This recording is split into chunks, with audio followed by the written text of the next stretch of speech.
Well, hello everyone, and thank you for coming back to another episode of the Aspie Bridge. And as you know, we're in the season of abundant, joyful holidays, and helping those of you who are challenged by all of the stresses that come about the holidays to find the ease in yourself, to enjoy them this year, to find them abundantly joyful, which is what I thought. It's not just about money, it's about the feeling of being joyful.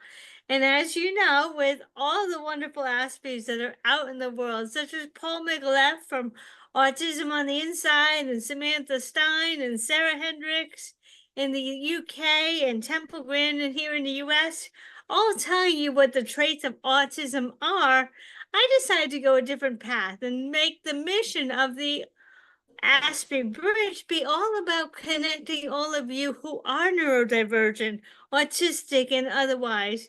Find a way to go back into society with wonderful people such as my guest Corinne um, Moody, and all my other guests who have come before her and afterward, who I am more than willing as a torchbearer to connect you to so that you can find a little bit more ease and flow in your life. Each one of them has a different specialty. And when you tell me what your challenges are, we will connect you with the appropriate bridge builder. Imagine people were lined up on this bridge ready to escort you into society to make your life better. Now, they're not changing you. They're helping you create a plan such that a part of your life can be made more easy, more flowing, or help you create a solution to something that's bothering you. But none of my bridge builders are here to say you need to change because you're perfectly fine the way you are. And so, what I want to do is, I want to take this time to introduce you to my wonderful guest today, Corinne Moody. And she'll tell you a little bit who she is and what her specialty is. And I think you're going to find it very interesting for those of you who are autistic, finding out later in life you're autistic as a result of learning that your children are getting tested as being autistic. Many of the moms have learned that they're autistic because they've taken their children in and they've gotten tested only to find out that they have the same traits. So, Corinne, can you tell us all about yourself today? Yeah, thank you. Thank you. I'd love to, Suzanne. But first of all, I'd just like to express huge gratitude to you for, creating this platform, bringing together these bridge builders, which, is just, it's brilliant. It's amazing. I can tell that it's from your heart and that it really does mean a lot to you. And thank you so much for inviting me here today. So, a little bit about myself. I am actually an early childhood educator. I've been an educator for over 30 years. I am sort of recently transitioning into a different alignment with that career. So, I have become a certified coach, and my goal is to help create more harmony in families, because I've recognized through my career and through my own experience as a child that was often misunderstood, a child whose behavior was often labeled, and who found that the adults around her had a lot of challenges trying to figure out how to best guide me and direct me so that I could, excel and thrive, you know, being who I am, like being my authentic self. Yes. As an educator, I found myself drawn to children who didn't always show up as the typical children, ones who were, like you said, neurodivergent, who presented with autism or Asperger's. And I specialized. For years, I worked with Supported Childcare Society out here where I live in Vancouver, British Columbia. And I worked with families and other caregivers and the children to help make inclusive transitions. Because back in the past, when I first started my career, they had segregated programs for Oh, children wow. that had diagnoses like autism, right? And there wasn't as much awareness and knowledge, and there wasn't as many resources available to help families meet their children's needs and provide the best experiences for those children. So they kind of put those children in segregated centers and left it up to the specialized educators. And I was part of the team, and I feel so blessed to have been part of this team. But I got to help those children and families transition into what they called mainstream programs, so that, like, not only could these children be in programs that were in their own communities, they could meet other children, they could develop relationships with people in their communities, and it also created like empathy and compassion and understanding amongst the other children. And it's amazing how much empathy and compassion that children have for each other. I mean, I know that there are people, including myself, who experienced a lot of bullying, and labeling, and just all around, like, negative treatment as a result of being different. Yes, we did. Yes. But when we as adults, when we as educators, when we normalize those differences and we teach children how to see everyone with the eyes of love and the eyes of compassion and understanding, it just creates a world that's so rich in opportunity for sharing and growing and learning, and just being together, right? We have so much to teach each other, and we need not discount someone's ability to have an impact in your life in a positive way just because, on the surface they just don't seem typical, right? So right. Oh, yeah. Yeah, definitely. Well, you would also be considered a torchbearer in many ways, like I am, because we understand what these children were going through. And we can understand how we would have liked to have been treated. And therefore, we can help children who are not neurodivergent treat the children who are neurodivergent, autistic, or Asperger's. One just means one is a little bit more independently based. Asperger's is a little bit more of an independently capable autistic individual, whereas autism 2 and 3 are needing more and more assistance. So it's a continuum of a way, but it's not a line. It's not linear. It's just different capabilities. And so many people say, well, isn't everybody a little bit autistic? And the answer would be no. But there are children who have different strengths and different weaknesses. And our topic today is all about blending the holiday cheer, the holiday decorations, with the movies, and how we can help children come to see these Christmas movies, the abundant joy for them, how they can see a little bit of themselves and understand how to cope with the world. And we started out by discussing Rudolph. And we know the story of Rudolph. Rudolph was born with a very different nose, which is like children who are born with different capabilities. Now, unfortunately, Rudolph's father, Donner, part of Santa's sleigh already, was embarrassed by Rudolph's difference. And this is a big point because we need to help parents understand that a child's difference is not a disability. It's a difference, and we all know in the end, Rudolph's shiny nose is the one thing that saved Christmas that year because it was unique. It was his asset. It was a way that Santa could go out in the sleigh. Now, when you put that movie in front of children, it helps them to see that Rudolph wasn't disabled. Rudolph had a special characteristic. Would you add anything to Corinne?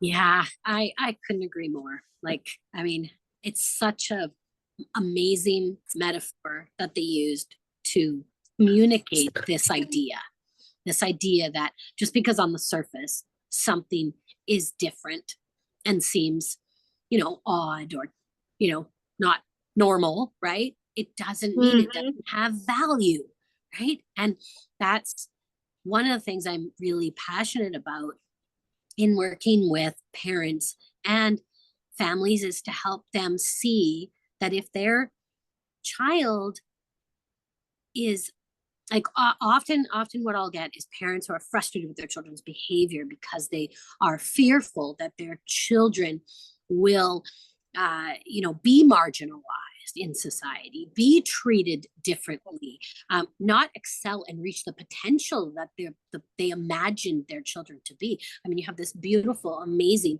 gift of love, this miracle come into your life, and then a whole bunch of expectations and ideas of what that's going to look like. And then you have a child that maybe doesn't fit your picture of what that was going to look like. And all of a sudden you need to shift gears, shift perspectives, take your old mindset, your old programmed thinking, and switch it around so that you can help teach this child that their difference is not a disability, that their difference is just something that makes them unique, that makes them special, and not in a paste eating kind of way, right? But just special. Everyone, we're all unique and special. We all have something inside of us that is magical, that is needed in this world. We have a purpose to fulfill. And that purpose, on the spectrums, right, of the different levels of autism, all the way from being neurodivergent, all the way to having, the most severe case of autism you can imagine, all of those children, and as you grow to be adults, all serve a purpose. There's a purpose to be served. And I just really want to help everyone see the magnificence of us as individuals.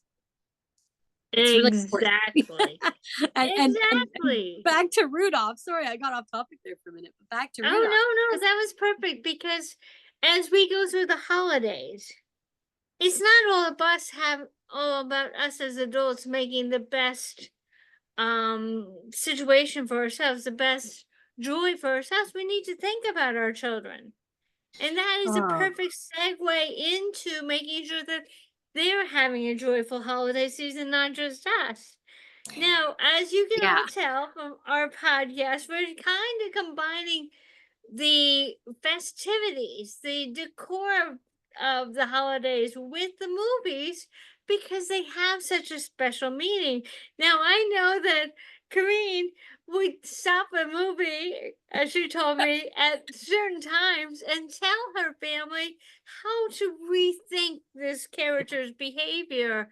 And I think that can go very well with the visual look on whether it's adult or children, to see firsthand on a movie how we can really change our mindset.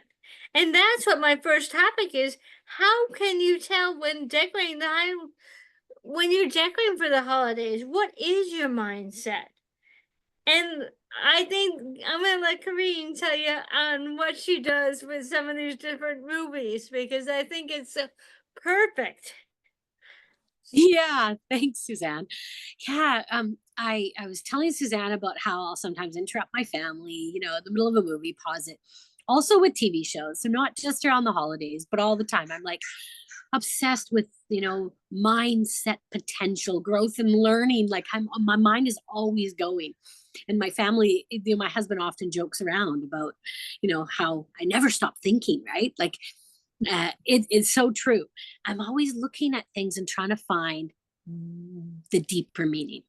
So when Suzanne and I started chatting about, Christmas movies and the holidays and decorating, and I just thought it was a great topic to discuss and share, so that, everyone that's watching can maybe have a different perspective of the holidays and what those movies lessons can bring to your life. So one of the ones that I wanted to chat about, I know yesterday I kind of mentioned Christmas with the Cranks, which is actually one of my favorites. I'm a big Tim Allen fan. So I love also the movie The Santa Claus. But a lot of these Christmas movies, they have these themes of like recognizing what's important and finding the true gift of Christmas. And Christmas with the Cranks, like this man is so obsessed with perfection. He's so obsessed with, everything, all the details, and keeping up with the Joneses, and he gets really competitive with his neighbors.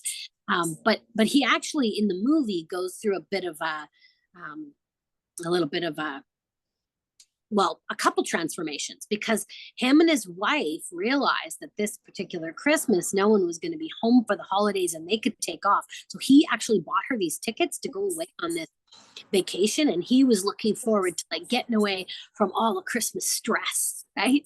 All the to-do lists and all the stuff that had to be done. And these tickets that he had, he was so obsessed with making sure that they were able to get away. When his daughter called and said that she was coming home for Christmas, they had to like put on the emergency Christmas and pull everything together at the last minute, have it be like the best Christmas ever, right? So that, their daughter could have what she wanted, right? And in the end, I don't know, for those of you who've seen it, to remember in the end, when he has this epiphany and he realizes that the joy of Christmas is actually just about being present and about giving like in that moment where you feel that impulse to give. He goes to his neighbor's house and he gives them the tickets, the trip that him and his wife are supposed to go on, right? And I've been on a similar journey. In the past, I had wanted to seek Christmas perfection. I had just a traumatic experience in my childhood around Christmas. And it was a time where I wanted to create like as much joy as I possibly could. And I would see other people and what they were doing. And I was like, oh, well, I could do that. They're doing that. That seems neat. I got to do that too. I had a list of so many things that I needed to accomplish at Christmas time that I had no time to be with my family and to actually enjoy what Christmas was all about. Right. And it was my daughter who experiences a bit of anxiety and has some learning challenges. She's a little bit socially fearful and awkward, and she doesn't develop close relationships very easily. But she's very, very tied to me. She's very, very close to me. And I realized one Christmas that she was frustrated and upset because I was so busy trying to get the baking done. I had said yes to all the events. I had said yes to the exchanges, the gift exchanges, the baking exchanges. I had to get the decorations done. The tree had to look perfect. I realized that this was all for me. Like you mentioned, all for me. It was all about me fulfilling my needs, me looking perfect, me accomplishing all of the goals on my to-do list that I'd set out to accomplish. And in that moment, she was crying and upset and telling me that I never had time for the things that were important to her. And I thought, wow, like, what have I done here, right? Like it was a real aha moment. And we started creating a new Christmas tradition. And I started thinking about what actually brings me joy, what brings my husband joy, what brings my daughter joy, and who can we serve over the holidays. Yes. Yeah. And we started to create a visual list, like a big piece of brown paper. We put it up on the back of our door. We draw pictures on it. And each of us puts 2 or 3 things on there that we would love to experience over the holidays. And then we take joy in doing them together, right? And that's great. It has transformed how we live throughout the holidays in a very meaningful way. That's great. I love that idea of coming up with a list and doing it together. That is the right mindset. I was talking about that in the article last week is if you're running around doing it for yourself or thinking that the expectation is that you have to do it and you're not doing it together, some of the abundant joy is missing because one, Yeah. you're thinking everyone's expecting Christmas to look a certain way. And as you found out, only to realize that your daughter didn't expect it at all. She just Yeah. wanted you. Yeah. Yeah. Yeah, And kind of like the Griswolds, right? Like the National Lampoon's yeah. Vacation. I mean, Oh, Mr. Griswold, he's so obsessed with, creating this perfect Christmas and showing up for himself in the way that he wants to as a man and a father and a husband. His family is just like dragged along for all the adventures, and what ensues is unpredictable, right? Like it's all right. unpredictable chaos. We can't really control anything that No. happens in our life. We are going to experience life, and it's our choice whether we experience it in a like constrictive, controlled state of mind, where we just try to, direct it where we want it to, or whether we just allow it and experience it with joy and an open heart, right? Exactly. I wanted to go back to Christmas with the Grannies for one time because I had a little bit of a different angle. And I liked it because when you and I were talking before, keeping up with the Joneses, do you Yes. have to have the frosty up on the roof in order to satisfy the neighborhood? Do you have to have so many strings of lights? I mean, sometimes we need to be that little bit different, and it's really cute because going from the Christmas to the Cranks to another movie, which is my one of my favorites, is has Henry Winkler in it. It's called The Most Wonderful Time of the Year. It takes the guy who comes to visit for a day to kind of change things up with a bulb. Just to be a little different because when you get into that conformity or keeping up with the Joneses, oh, everybody has a frosty on the roof. I gotta do a frosty on the roof. Everybody does this. I gotta do that. So sometimes the conformity can also stress us out. Finding a way to make it authentically your decorations is just as important as following the whole neighborhood. Now, in the case of the Christmas with the Cranks, I guess they were trying to win this contest or something as being the best neighborhood. But at the same time, you have to realize how important is it to be exactly alike. And I like to, that goes back to autism is if we're not authentic, if we're masking, then we're not who we are. And Absolutely. decorating is the same way. If you're not, if you're just following what everybody else does in the on the block, where's your special decorating Yeah, joy? yeah, because it really is about like finding that thing within you that sparks your excitement, your enthusiasm, your joy, and then expressing it. When we truly express who we are from that joyful place, the people around us, like eventually even like icy hearts, even the curmudgeons, the people who are, trying to make sure that everyone is, in line and keeping up with the Joneses. Because I know I don't live in a neighborhood where, people are, focused on how your home looks on the holidays, but some people do. And and I know that is a challenge for some people to have to deal with that energy coming at them, right? But I know there are a few movies out there that transform the curmudgeon heart, the icy heart, because the person in that movie who is, acting as the catalyst for that transformation is fully authentically expressing themselves and their joy and not feeling like they need to apologize for it, right? They're just Right. there. They're just being. And I think that's one of the reasons why, as an early child educator, I always find myself really drawn to the art program.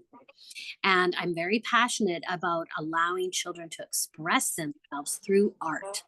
And I don't appreciate or value educators who bring in what I refer to as product art, which would be, okay, here you go, here are your pieces. Today we're going to put all these together and we're going to create this, right? Yes. And I'm all about, here's some materials. What do you feel when you see these materials? How would you use these materials to express what is inside of you? And that's what I think decorating for the holidays should be about. We should all be able to express ourselves in the way that we feel the most joy. That's it. You have the resources. What can you do with them? Perfect. Perfect. Let's see. So we were talking a little bit about how much is too much.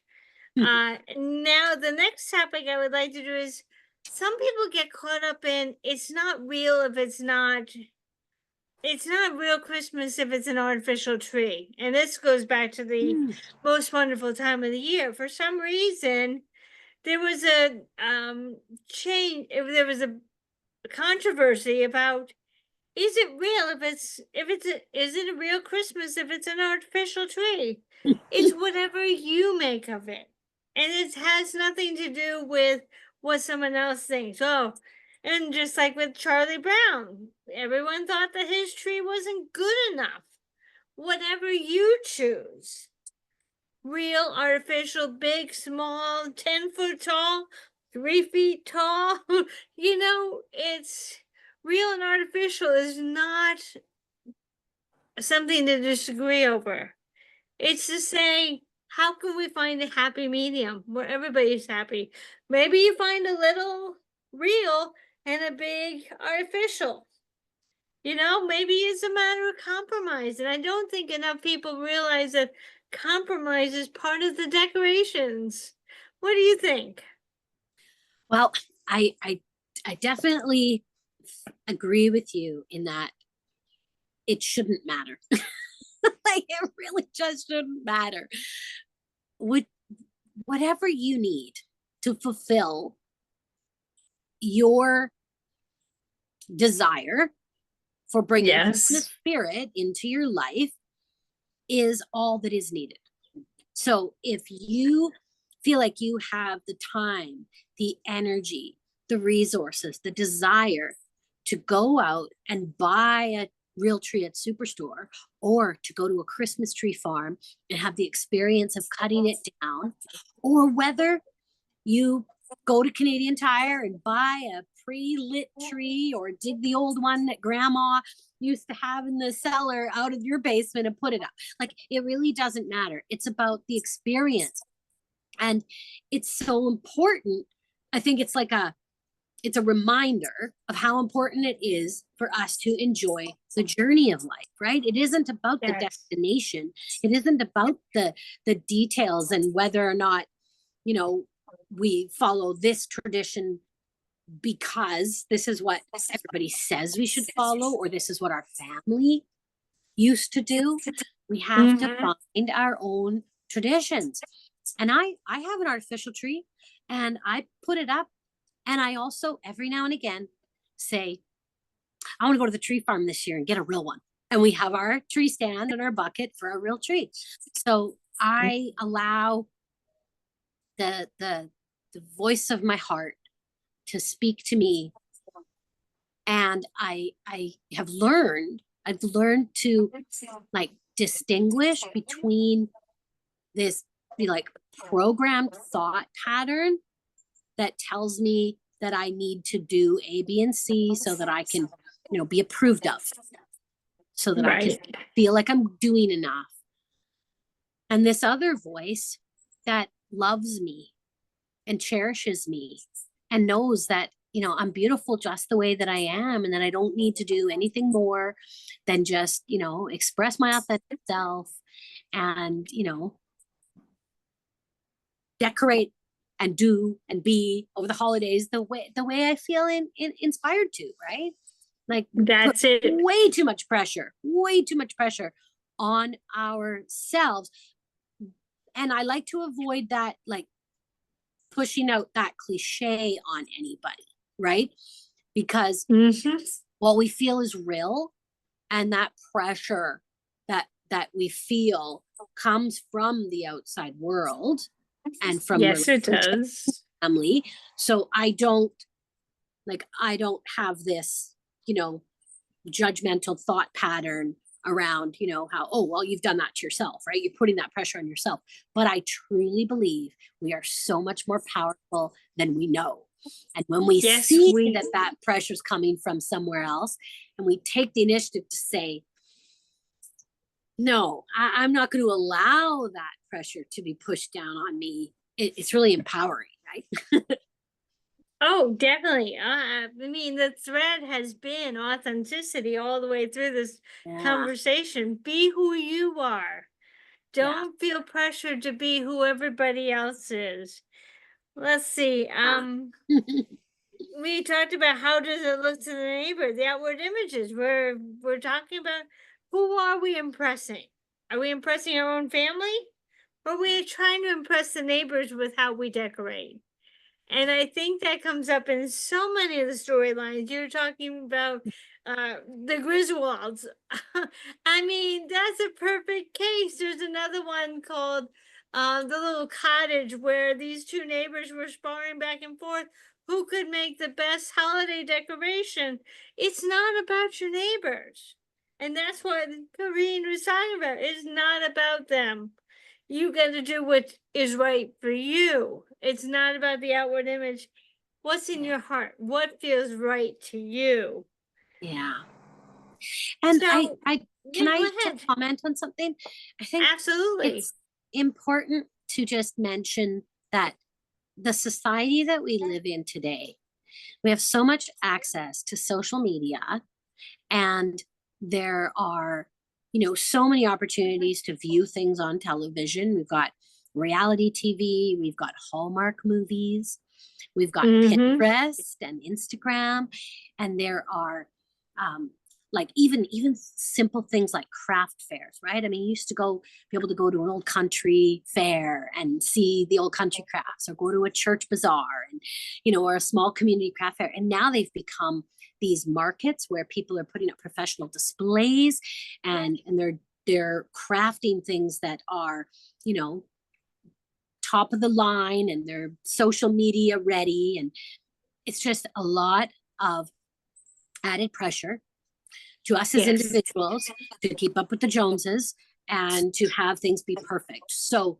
I think that's important to acknowledge that that pressure exists, and to just remember to be even more true to yourself, and to, like, I'm not saying like we can put blinders on so that we filter all that stuff out, because it's there, but it's not all completely real, and the people behind the scenes aren't necessarily enjoying the most abundant, peaceful life and holiday season, right? So on the outside it looks great, but it's what's Yeah. happening on the inside of you that is the most important, right?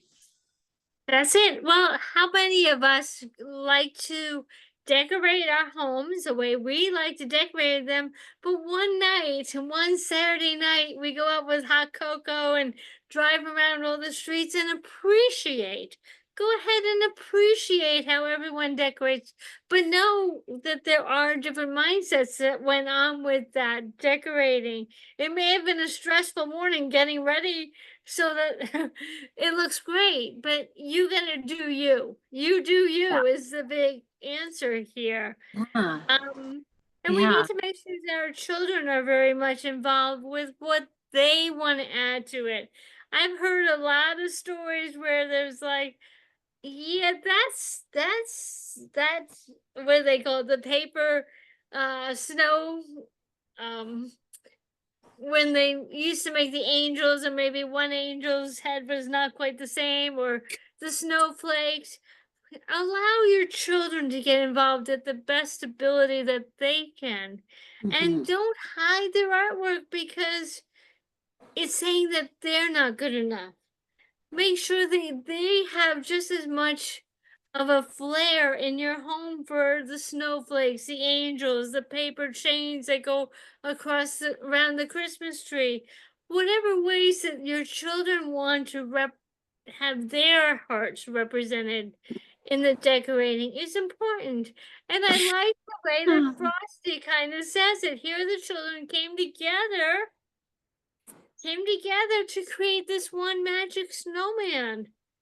Were they fighting over what snowball was better than the other for the size of Frosty? No, they just all came together to make one snowman. Actually, two, when you figure Crystal came along after that, but they worked together and they all made a presentation of their own decorations. So let's be very careful not to say, well, that doesn't quite fit into our holiday motif. The Yeah. children have every right to have a joyful presentation of their own decorations.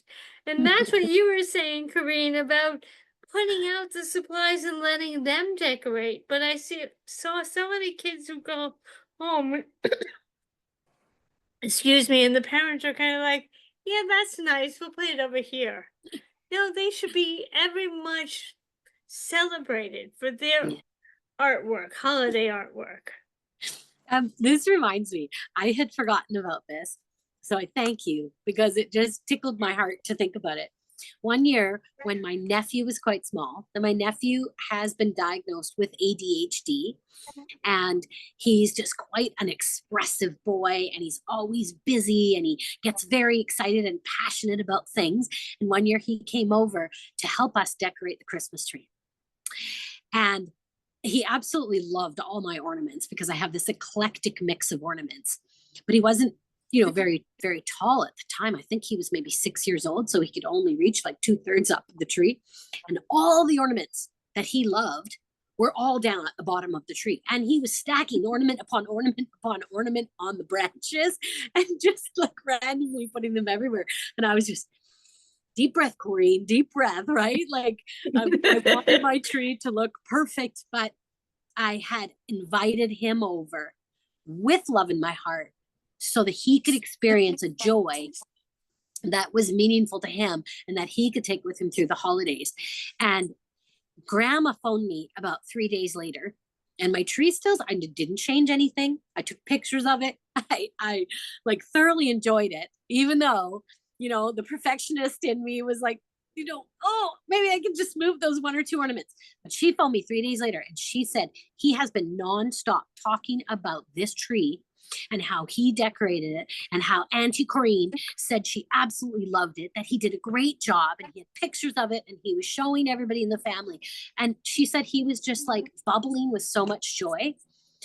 That's what it's all about, right? That's what it's all about. Really is. Providing opportunities for the children in our lives and the children within ourselves to express and experience love and joy. And yeah, and actually I wanted to mention the movie Home Alone because Okay, yeah, go right ahead. Kevin McAllister, like he's such an iconic character.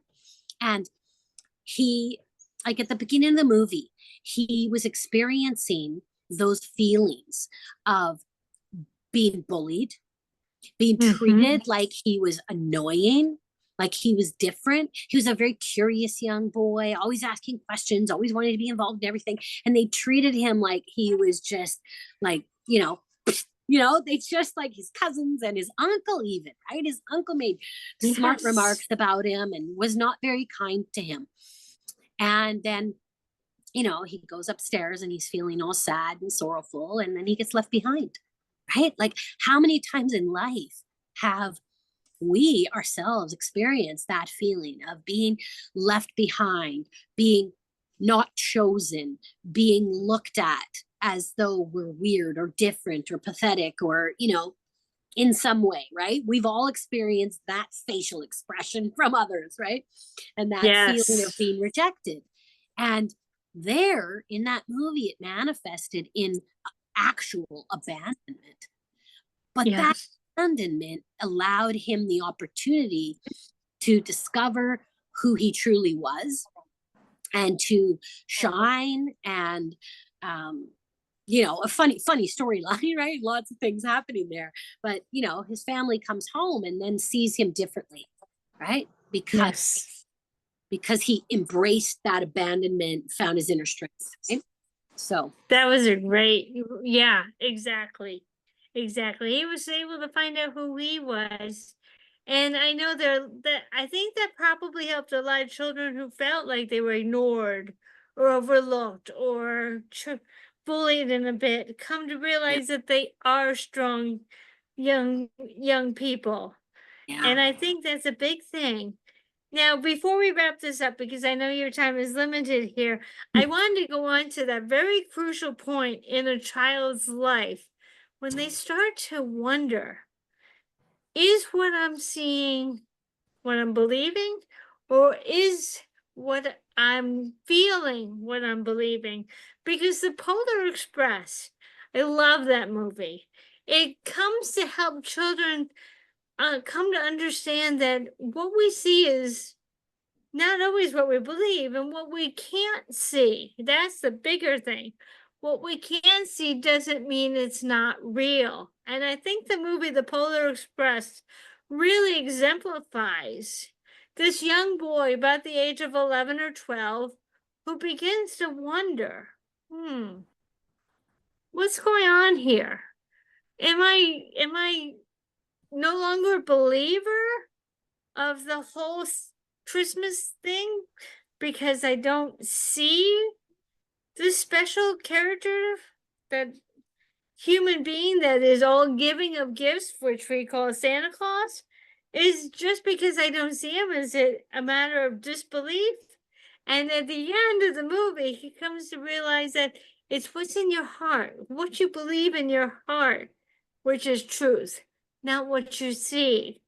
Now, what would you like to add to that, Corinne? Well, funny thing is, yesterday I mentioned it, but we had our audio glitches, so you may not have heard this. I have never actually seen the Polar Express. I have now added it to the Christmas list that we have created to actually sit down and watch it from beginning to end. I have seen pieces of it, but each time we've put it on, I have had other responsibilities or been distracted by other things. I've never actually gotten to see the whole movie, but I do. I've heard about it lots, and I do understand the concept of it, the theme behind it. And what I thought was interesting about what you said was, oh, I'm so sorry. It just escaped my mind there for a second. But I know in our thinking, it'll come back to me, in our thinking around what we believe, I had something I wanted to share about how that's mirrored in our thinking as humans, not just about the intangibility of this Christmas magic and this person who shows up and gives us gifts and things, right? The whole Santa Claus tradition or belief. But that's a good word. Yeah, that's exactly a good way to put it. Yeah. But in general, right, there are so many things that we can't tangibly bring evidence up for. But we know that if you have a dream or an idea that you're passionate enough about and you're excited about enough and you take action on it and you put your heart and soul into it, there are countless stories, evidential, meaningful, impactful life stories of people who have done that, right? There are the spiritual laws of the universe that we can't actually touch or hold or like show to somebody, but we know that what you focus on grows. So we know that if you're focusing on negative things, if you're focusing on negative things about yourself, if you're focusing on how different you are in an outsider kind of way, or you're focusing on what you lack as opposed to your gifts that you have to share, that those are the things that are going to come up for you. If you go out into the world thinking, oh, well, I'm different than everybody else and I don't kind of fit in, you're actually going to have experiences where you find yourself not fitting in, where you feel even Exactly. more different, right? So it just, yeah, Christmas is magical. The joy in our hearts is powerful, and we have the ability to achieve our dreams, even though we can't touch this, magical stuff, right?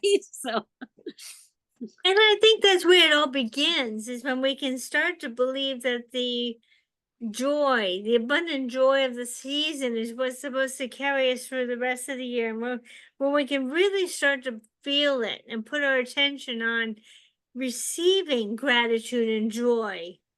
Some of the other concepts that we experience throughout the year help us to believe in those experiences as well. And we have a saying in our organization called, where you put your attention is where the things in your life will start to show up. If you put your attention on being bullied and being less than and being awful, well, that's more of the same is going to come up. But if you can put in your heart that you are the best person that you can show up to be, if you believe that you're a good person and you put every act of goodness into that, you're going to start to believe that people do care about you. yeah, And absolutely. that's a big part of it. And that goes for children that are as young as 7 and 8, who can start to believe that things are going to work out for them if they can be positive, not toxic positivity, just to know that they are good young children. And adults, this falls for you too. If you think that everything is coming up against you, it will continue to come up against you. But if you can look for the gratitude of what you have, you can look for the joy of what's around you, and you can look with appreciation at what you've created for the holiday season in terms of your decoration, and be grateful for your neighbors who have expressed their idea of the holidays, you're going to find that between movies and between the real world, this whole abundant, joyful feeling comes to your heart. And you Yeah. can make it fun, no matter who you may have be missing that year or what kind of challenges are going in your family. Gratitude, putting your attention on believing that good things will happen and knowing that you are perfectly unique just the way you are. And don't change for anybody else because someone else thinks that you Yeah. need to change. You gotta stay for yourself.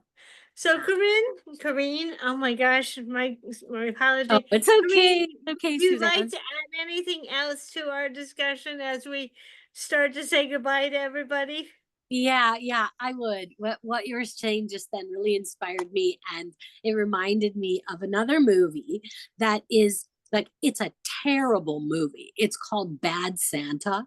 It's just a horrible movie, awful language, just not the kind of movie you'd want to watch with your children. But the story behind it, it's like so sensationalized, but it illustrates the fact that not only are we not the sum of all of our mistakes, that you're never too old to change, right? If you choose to change your thinking, if you choose to change your perspective and see things in a different way. But this man, he's had so many things happen to him in his life.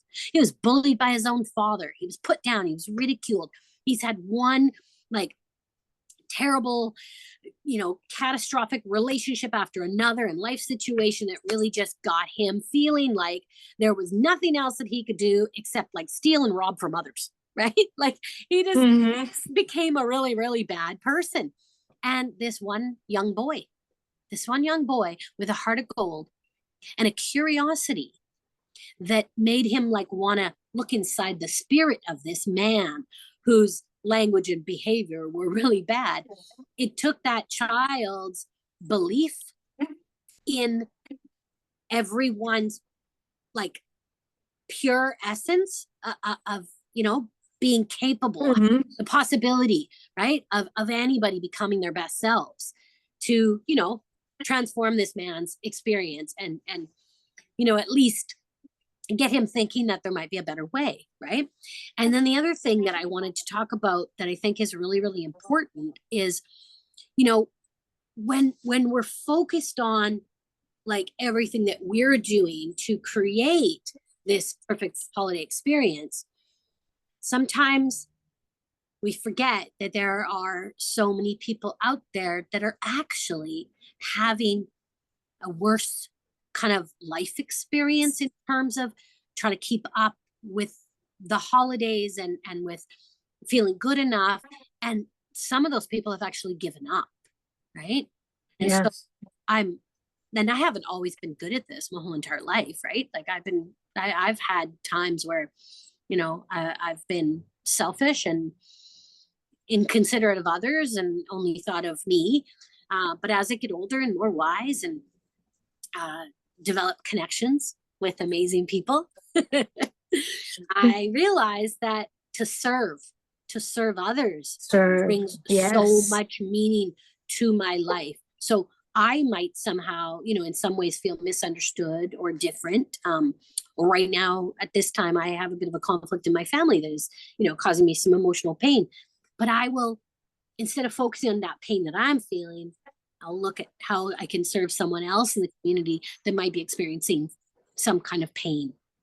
And chances are, when you look out there at ways you can bring joy to others, you'll see that there are other people out there that feel different, that feel marginalized, that are looking for connection as well. And that brings me great joy. Yeah. And there are a lot of movies in the Christmas season that talk about that, right? That service of giving. Yeah.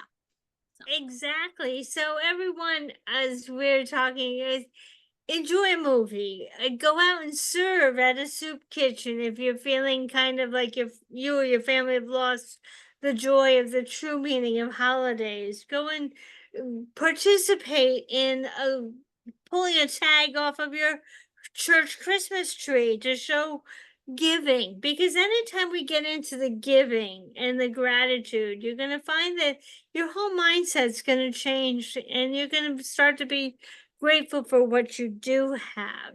Yes. And it's really important that you do that, not from a place of adding something to your to-do list, right? Like, right, true. It shouldn't be something else that you do so that you can feel like you know, are measuring up to the holidays, but just something from your heart that inspires you, right? And it could be as simple as dropping some food off the local fire hall. Up here in Canada, our fire halls, they support the food programs at the local schools. Where, you know, some of those children don't get like really good quality snacks in their lunches. And after the holidays is a really, really, really important time, because a lot of the programs after the holidays are struggling. And there's still a lot of families that are in need because all of those expenses for them that have gone into making the holiday special now struggling for like 6 to 8 weeks afterwards, you know, to pay their bills and to, you know, provide food and snacks and stuff. So I just try to think about, what am I passionate about? What have I struggled with in my life? And what would it have meant to me if someone helped me during that time, right? So, yeah. Very true. Yeah. Very true. Oh, I want to say thank you for coming today. Next week, I have Simone Winsink coming in, who will help you finish up your last minute shopping, creative shopping. Doesn't need to be store-bought, but Simone and I will be working on that. But I want to say thank you to Corinne for coming in and talking about some fun topics today of marrying your decorating with your movie watching and sitting down as a family and enjoying that special time together, because all too soon you're going to find out your family's in many different directions. So why not enjoy each other while you have each other around? Absolutely. So thank you very much. for coming today, Corinne. And thank you, everybody, for coming to the Ashby Bridge. You'll find that this is the new and improved video. And Corinne did a great job if you watched yesterday's, but now you get both of our conversations in the mix. So I hope you enjoy both of them. So thank you very much. You're welcome. All It right. was so much fun. Have a great fun. day. Thank you. You too. All right. We'll see you around again soon. Bye. Holidays. Goodbye. Thank you. Happy holidays.